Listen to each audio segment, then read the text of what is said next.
아무리 해도 돈 나올 구멍이 없어서 중간 정산 좀 해줘라. 중간에 정산을 해버리면 퇴직금이 제로가 돼버리니까 제일 좋은 방법으로 관리하는 거다. 그것도 좀 알려주셨으면 좋겠습니다. 지금 당장 DB가 좋은 거예요? DC가 좋은 거예요?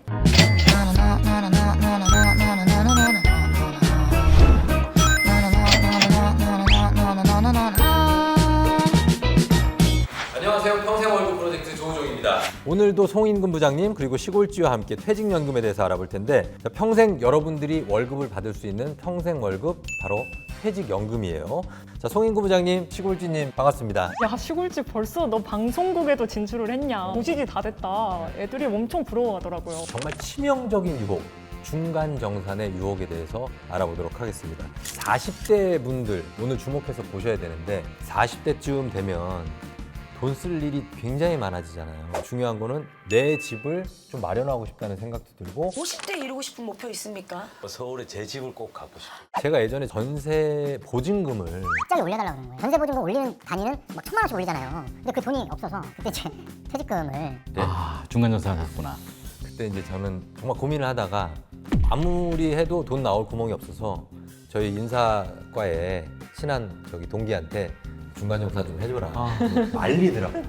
왜 중간정산을 하려고 하니? 그래서 돈이 필요해서 그렇다. 딴 데서 좀 어떻게 받으면 안 돼? 없다. 그래서 결국은 받았거든요. 근데 지금 와서 엄청 후회하고 있어요. 이 유혹이 엄청난데, 중간정산은 이거 받으면 안 되는 겁니까? 저는 그거를 보통 징버하라고 하죠. 네? 징버하라고. 징보가 뭐죠? 징그럽게 버텨라. 아, 징버. 징그럽게 버텨라. 인내를 잘한다. 정신력과 건강한 체력이잖아요. 잘 참아요. 아니 근데 이게 40대 때 쓸 돈이 생겨서 어쩔 수 없이 기댈 곳이 회사밖에 없어요. 그래서 회사에서 나오는 돈을 좀 쓴 건데, 이거를 징버해야 되는 이유가 뭐고, 왜 퇴직금은 끝까지 유지하는 게 좋은지, 중간 정산을 할 수도 있잖아요. 언제 하는 게 좋은지, 이런 걸 한번 얘기해 보도록 하겠습니다. 중간 정산은 근데 제가 이 업을 하면서 가장 안타까운 점이긴 했습니다. 부익부 빈익빈이 이제 심해지는 가장 이제 시초가 되는 건데요. 중간에 정산을 해버리면 퇴직금이 제로가 돼버리니까 지금 이제 스타트를 반보, 또 10보, 100보 후에 이제 하게 되는 그런 상황이 지금 도래해가지고 굉장히 따라가기가 쉽지는 않습니다. 입사한 지 20년 뒤에 퇴직한다고 하면 평균 임금을 받았을 때 퇴직금은 약 1억 5천만 원입니다. 입사 10년 차에 중간정산을 한 번 받고 퇴직을 했다고 하면 퇴직금은 7천만 원 남짓됩니다. 중간정산 받지 않았을 때의 퇴직금에 비해 2천만 원 넘게 손해를 보게 되는 것이죠. 말씀하신 대로 그런 특수한 사항이 있을 경우에는 중간 정산을 이제 할 수밖에 없는 상황이 있어요. 어떤 상황이죠? 아까도 얘기 나왔던 네. 부동산을 이제 구매를 한다든가 전세 계약을 한다든가 자기와 상황에 이제 쳐서 할 수밖에 없는 상황이 있을 수 있죠. 저도 전세금 그 인상 그것 때문에 한 거거든요. 아, 그리고 제가 요즘 막 집을 사고 싶은 거예요. 저는 연금저축을 들고 있어서 이거를 중간에 해지할지 말지 진짜 고민을 많이 했거든요. 이거 말고는 돈이 나올 구멍이 없는 거예요. 대출도 안 되고. 근데 아까 퇴직연금 이런 거는 최대한 해지하지 말라고 하셨잖아요. 그러면 집 살 때 좀 더 끌어올 수 있는 그런 곳이 있을까요? 벌써 집 살 분명해요? 이제 연끌해가지고. 한 40대쯤 돼서 사도 되지 않아요? 근데 이제 또 집이 있으면 좀 안정적이고, 또 요즘에 막 코인이나 주식 열풍에 더 빼고 돈을 다 모은 거예요. 부자들이 지금 코인을 다 사고 있으면서 3년 전이었으면 그렇게 하시라고 말씀드릴 수도 있을 것 같아요. 근데 지금은 너무나 다들 이제 좀 불확실한 상황인데, 부동산 과연 이제 어디까지 뭐 올라가냐. 웬만하면 퇴직금을 중간정산 받지 말라는 것이 제도가 원하는 방향입니다. 무주택자가 내 집을 장만하거나 전세금을 올려줘야 될 때에는 중간정산을 예외적으로 받을 수 있게 됩니다. 중간정산을 할지 잘 고민해서 결정하시기를 바랍니다.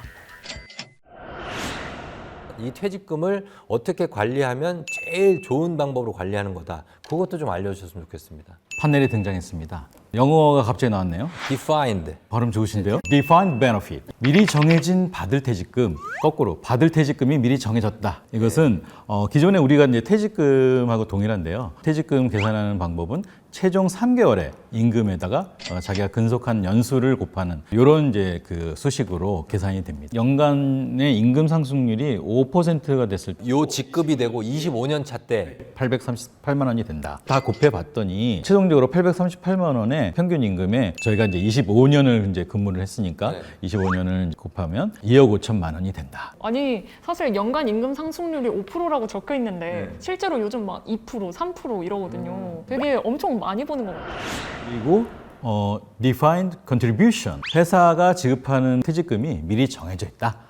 이거를 이제 확정 개형 퇴직연금이라고 하는데요. 받아야 될 그 퇴직금을 받아서 운용을 하는데 그 운용 성과에 따라 플러스 알파가 더 많이 받을 수 있는, 수령이 더 커질 수 있는 그런 이제 장점이 있고요. 특징은 이제 그 앞서 이제 DB는 회사가 관리를 하는데 DC는 직원이 스스로 자기 퇴직금을 관리를 할 수 있다. 일단 DB형은 결국 내가 퇴직할 때 그 임금 곱하기 근속 연수이고 DC형은 내가 언제 퇴직금을 받든 계속 내가 스스로 불려나가는 그렇게 이해가 돼요. 맞나요? 맞습니다.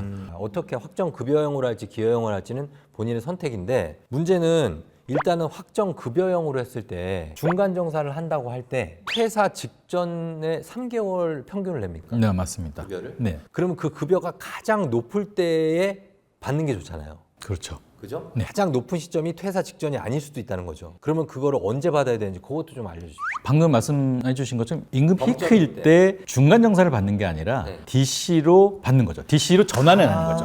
네. 그쵸. 그걸 중간 정산 받으면 손해니까 갈아타는 거네요. 오. DB에서 DC로 갈아타는 시점은 자기 임금이 피크를 찍는 시점이다. 갈아타면 어떻게 그냥 저 갈아탈게요 하면 됩니까? 아니면 그거는 이제 회사마다 DB에서 DC로 이제 전환하는 그 시기나 이런 게 정해져 있는 거거든요. 네. 회사부나 이런 쪽에 말씀을 하시면 네, DB에서 DC로 전환을 해줍니다.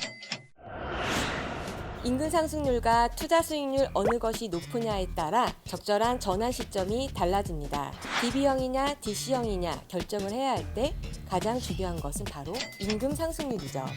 DB형과 같은 퇴직연금 제도의 경우에는 퇴직 직전 평균 임금이 중요하기 때문에 연봉이 오를 가능성이 높은 근로자에게는 DB형이 유리합니다. 하지만 어느 시점이 되면 대부분의 직장인들은 임금 상승률이 낮아지게 되고 만약 이때 직접 운용하는 투자 수익률이 임금 상승률보다 높을 것이라고 예상이 되게 된다면 그 시점에서 DC형을 선택하시면 됩니다.